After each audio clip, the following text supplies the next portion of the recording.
स्वागत है आपका प्रदेश के नंबर 1 चैनल जी राजस्थान पर। मैं आपके साथ हार्दिक दवे। और चलिए बुलेटिन में सबसे पहले बात करते हैं मुख्यमंत्री भजनलाल शर्मा के दिल्ली दौरे की। मुख्यमंत्री दिल्ली के दौरे पर हैं और भजनलाल शर्मा प्रधानमंत्री नरेंद्र मोदी से मुलाकात कर रहे हैं।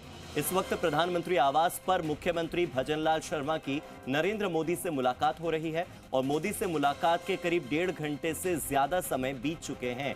यानी 1.5 घंटे से दोनों के बीच में वार्तालाप चल रही है, चर्चाएं चल रही हैं राजनीति को लेकर, पिछले चुनावों के नतीजों को लेकर, आगे की रणनीतियों को लेकर, सरकार की नीतियों को लेकर, डबल इंजन की सरकार की उपलब्धियों को लेकर, चुनावी नतीजों का पूरा ब्यौरा रखा जा रहा है प्रधानमंत्री के आगे। और प्रधानमंत्री मोदी के साथ चुनाव के नतीजों के बाद ये पहली ही बैठक है मुख्यमंत्री की। बजट को लेकर मार्गदर्शन लेना भी बहुत ज्यादा जरूरी है कि आखिर राजस्थान के बजट के लिए क्या क्या महत्वपूर्ण फैक्टर हैं, कारक हैं जिनका ध्यान में रखा जाना जरूरी है। केंद्रीय खान मंत्री और पेट्रोलियम मंत्री से भी मुलाकात होगी। कोयला मंत्री से भी मुख्यमंत्री मुलाकात करने वाले हैं क्योंकि बिजली आपूर्ति और ऊर्जा की जरूरतें, ये राजस्थान का एक ऐसा मुद्दा है जो हमेशा चर्चाओं में रहता है। गांव के लोग बिजली आपूर्ति और पानी की आपूर्ति, इन दो विषयों को लेकर अक्सर प्रदर्शन करते हैं। तो ऐसे में कोयला मंत्री से मुलाकात करके राजस्थान को मिलने वाले कोयले की जरूरत पर बात करना, इसी के साथ ऊर्जा के क्षेत्र में ऊर्जा के अलग अलग स्रोतों पर बात करना और कौन कौन से स्रोतों का इस्तेमाल राजस्थान के गांव-गांव, ढाणी-ढाणी और कस्बे-कस्बे तक बिजली पहुंचाने के लिए किया जा सकता है, उन ऊर्जा के स्रोतों पर बात करने के लिए भी आज की मुलाकातें काफी महत्वपूर्ण हैं।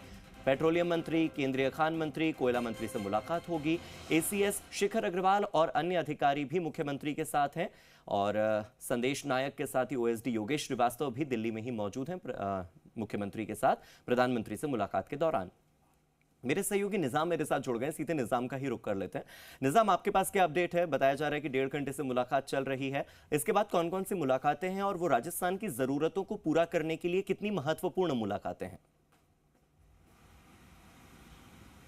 बिल्कुल, देखिए कि हार्दिक के आज मुख्यमंत्री भजनलाल शर्मा जो हैं करीब 9:15 बजे जयपुर से रवाना हुए, करीब 10 साढ़े 10 बजे के करीब जो है दिल्ली पहुंचे। पहले उनका प्रोग्राम था कि वो स्टेट गेस्ट हाउस पहुंचने थे, लेकिन फिर वहां से सीधे जो हैं वो एयरपोर्ट से पीएम आवास के लिए पहुंचे। करीब 11:15 बजे से वो पीएम आवास पे मौजूद है और इस वक्त भी जो है पीएम आवास के अंदर वो प्रधानमंत्री से मुलाकात कर रहे हैं। और माना ये जा रहा है कि देखिए लोकसभा चुनाव परिणाम के बाद ये पहली बैठक है जिसमें एक तरह से 1 to 1 जो है मुलाकात हो रही है। और इससे पहले जब मुख्यमंत्री भजनलाल शर्मा दिल्ली पहुंचे थे तो बस औपचारिक तौर पे मुलाकात हुई थी, क्योंकि जो शपथ ग्रहण समारोह था उस दिन वो पहुंचे थे और उस दौरान कुछ मिनटों की मुलाकात हुई थी। लेकिन आज की इस बैठक को बेहद अहम माना जा रहा है। फिलहाल प्रधानमंत्री नरेंद्र मोदी जो है पीएम आवास में मौजूद है, उनके साथ ही मुख्यमंत्री भजनलाल शर्मा की इस बैठक को लेकर यही माना जा रहा है कि चुनावी नतीजों पर चर्चा होने के साथ ही किस तरह से आगे की रणनीति पर जो है मार्गदर्शन मिलेगा, मार्गदर्शन किस तरह से रहेगा, उन सभी इस बैठक में रहेगी, चर्चा रहेगी। और कैसे आगे जो है राजस्थान की कह सकते हैं राजनीति रहेगी, राजस्थान की आगे जो सरकार है वो किस तरह से आगे बढ़ेगी। निजाम, क्योंकि आप जब देखेंगे पिछले 7 दिन में कई ऐसे फैसले लिए गए हैं, जो राजस्थान में बहुत बड़े कहें। और एक जो संकेत आ रहा है कि महिलाओं को 50% आरक्षण जो नियुक्तियों में है वो दिया जाएगा, वो भी चर्चा में लगातार 2 दिन से चर्चा में। इसके साथ ही एक और जो बड़ा फैसला जो कह सकते हैं कि 4 सोलर प्लांट के लिए भूमि का आवंटन करना, यानी ऊर्जा जरूरतों को पूरी करना। और ज़मीनी हालात जो हैं वो किस तरीके से, क्योंकि चुनावी नतीजों के बाद राजस्थान के अगर कहें मुख्यमंत्री भजनलाल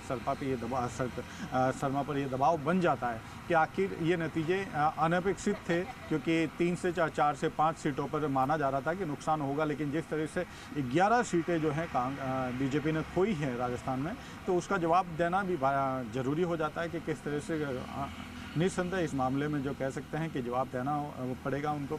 और इसी वजह से आज की इस बैठक को अहम माना जा रहा है कि वो अपने पक्ष रख सकते हैं कि किस तरीके से राजस्थान की जो चुनावी परिणाम रहे। इसके साथ ही अब जो है आगे की रणनीति किस प्रकार रहेगी उसको लेकर आज जो है आने वाले समय में राजस्थान का बजट आने वाला है और भजनलाल सरकार का पहला पूर्ण बजट आने वाला है। तो ये पहले पूर्ण बजट को लेकर कौन कौन से इनपुट्स हैं जो भजनलाल शर्मा को दिल्ली से मिल सकते हैं?